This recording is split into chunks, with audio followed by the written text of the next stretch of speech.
கனகதாரா சோஸ்திரம் இந்து சமய நம்பிக்கையின்படி செல்வத்தை வழங்கக்கூடியவர் லட்சுமி தேவி. அவரின் அருளை பெற தினமும் ஆதிசங்கரர்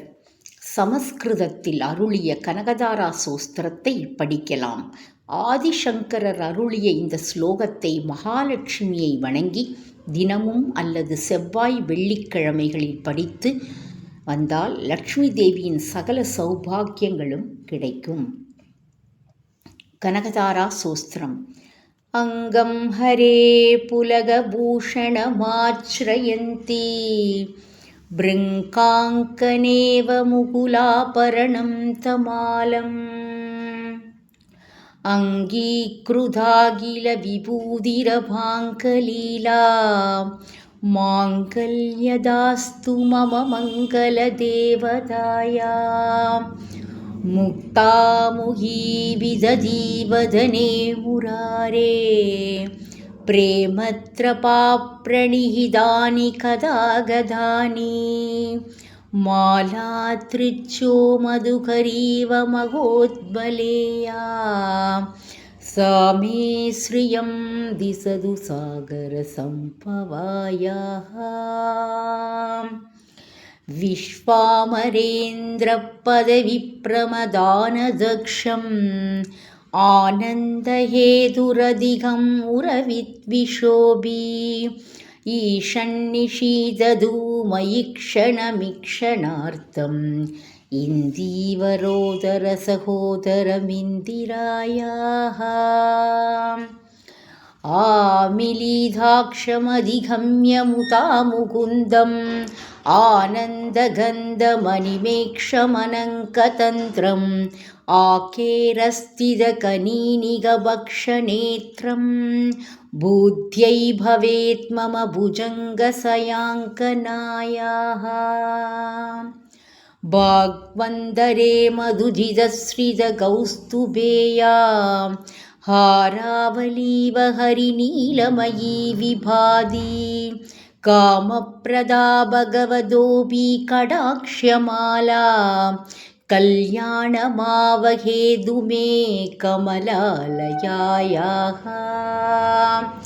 कालाम्बुदालिललितोरसी कैडपारे ताराधरे स्फुर्दियादडिदङ्कनेव माधुस्तमस्तजगदामहनीयमूर्ति भद्राणि मे दिशतु भार्गववन्दनायाः प्राप्तं पदं प्रथमदुकल्पयत्प्रभावात् माङ्गल्यबाजुमधुमादिनि मन्मथेन मय्यापदेदधिह मन्त्रमीक्षणार्थं मन्दालसं समगरलालय कनकायाः तत्यात्तयानुभवनोऽत्र विनाम्पुदाराम् अस्मिन् अहिंचन विहङ्गसि सौविषण्णे दुष्कर्म कर्म बनीयसिराय दूरं नारायणप्रणयिनी नयनाम्बुवाह इष्टाविशिष्टमदयोऽभिययाधयार्त्र दृष्ट्याद्रविष्टभवदं सुलभं लभन्ते दृष्टिप्रकृष्टकमलोहरधिप्रदिष्टां पुष्टिं कृषिष्ट मम पुष्करविष्टराया कीर्देवदेदी गरुडध्वजसून्तरीति सागम्परीति शशिशेखरवल्लभेदी सृष्टिस्थितिप्रलयकेलिषी समस्तिधायै दस्यै नम त्रिभुवने कुरोस्तरुण्यै श्रीसद्यै नमोऽस्तु शुभकर्मबलप्रसद्यै रद्यै नमोऽस्तु रमणीयगुणर्णवायै सत्यै नमोऽस्तु सदभद्रनिकेतनायै पुष्ट्यै नमोऽस्तु पुरुषोत्तमवल्लभायै नमोऽस्तु नालीगनिपाननायै नमोऽस्तु दुग्धोदधिजन्मभूम्यै नमो नमोऽस्तु सोमामृतसोदरायै नमोऽस्तु नारायणवल्लभायै संवत्कराणि सकलेन्द्रियनन्दनानि साम्राज्यदानविभानि सरोरुहा द्वद्वन्दनादितुरीदाहरणोत्यधानि मामेव मादरणि संकलयन्तु मान्ये यत्कटाक्षसमुपासनाविधि सेवकस्य सकलार्थसम्पदः सन्तनोदीवसनाङ्गमानसै